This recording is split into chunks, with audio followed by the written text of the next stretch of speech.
Chapter 5. They came to the other side of the sea, into the country of the Gadarenes. When he had come out of the boat, immediately a man with an unclean spirit met him out of the tombs. He lived in the tombs. Nobody could bind him any more, not even with chains, because he had been often bound with fetters and chains, and the chains had been torn apart by him, and the fetters broken in pieces. Nobody had the strength to tame him. Always, night and day, in the tombs and in the mountains, he was crying out and cutting himself with stones. When he saw Jesus from afar, he ran and bowed down to him, and crying out with a loud voice, he said, "What have I to do with you, Jesus, you Son of the Most High God?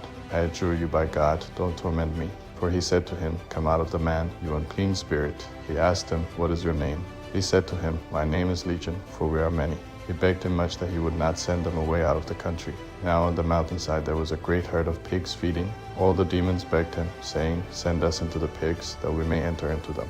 At once Jesus gave them permission. The unclean spirits came out and entered into the pigs. The herd of about 2,000 rushed down the steep bank into the sea, and they were drowned in the sea. Those who fed the pigs fled and told it in the city and in the country. The people came to see what it was that had happened. They came to Jesus and saw him who had been possessed by demons sitting, clothed, and in his right mind, even him who had the legion, and they were afraid. Those who saw it declared to them what happened to him who was possessed by demons, and about the pigs. They began to beg him to depart from their region. As he was entering into the boat, he who had been possessed by demons begged him that he might be with him. He didn't allow him, but said to him, "Go to your house, to your friends, and tell them what great things the Lord has done for you and how he had mercy on you." He went his way and began to proclaim in Decapolis how Jesus had done great things for him, and everyone marveled. When Jesus had crossed back over in the boat to the other side, a great multitude was gathered to him, and he was by the sea. Behold, one of the rulers of the synagogue, Jairus by name, came, and seeing him, he fell at his feet, and begged him much, saying, "My little daughter is at the point of death. Please come and lay your hands on her, that she may be made healthy and live."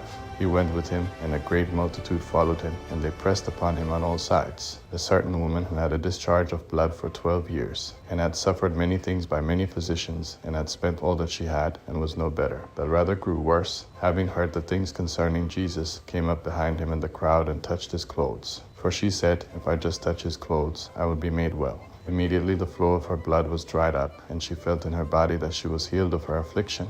Immediately Jesus, perceiving in himself that the power had gone out from him, turned around in the crowd and asked, "Who touched my clothes?" His disciples said to him, "You see the multitude pressing against you, and you say, 'Who touched me?'" He looked around to see her who had done this thing. But the woman, fearing and trembling, knowing what had been done to her, came and fell down before him, and told him all the truth. He said to her, "Daughter, your faith has made you well. Go in peace and be cured of your disease." While he was still speaking, people came from the synagogue ruler's house, saying, "Your daughter is dead. Why bother the teacher any more?" But Jesus, when he heard the message spoken, immediately said to the ruler of the synagogue, "Don't be afraid, only believe."